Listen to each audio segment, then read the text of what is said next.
বিয়ে করতে যাওয়া ছেলেকে বাবা কাছে ডেকে মাথায় হাত রেখে বললেন, আগেকার দিনে নতুন বউকে পালকি চড়ানো হতো। কেন জানিস? তাকে তো গরুর গাড়িতেও আনা যেত, তা না করে পালকিতে ওঠানো হতো। সে কতটা সম্মানীয় তা বোঝানোর জন্য। পালকি থেকে নামানোর পর এ সম্মান কমানো যাবে না।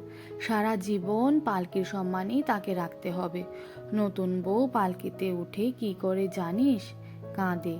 কেন কাঁদে? শুধু ফেলে আসা কাছের মানুষদের জন্য না, নতুন জীবন কেমন শুরু হবে সেই ভয়েও কাঁদে। তোর চেষ্টা হবে পালকির কান্নায় যেন তার জীবনের শেষ কান্না হয়। এরপর আর মাত্র দুটো উপলক্ষে সে কাঁদবে। এক, মা হওয়ার আনন্দে। দুই, তুই মারা গেলে। মাঝখানে যত শোক আসবে তুই তার চোখের জল মুছে দিবি। বউ সবচেয়ে কষ্ট পায় কিসে জানিস? স্বামীর খারাপ ব্যবহারে।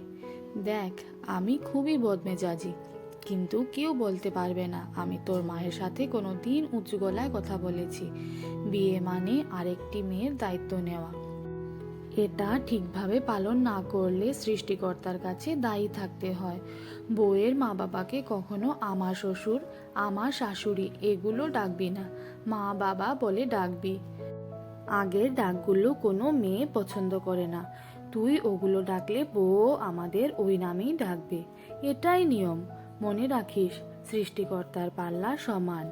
এক পাল্লায় তুই যা রাখবি তিনি অন্য পাল্লায় ঠিক তাই রেখে দুই দিকের ওজন সমান রাখবেন।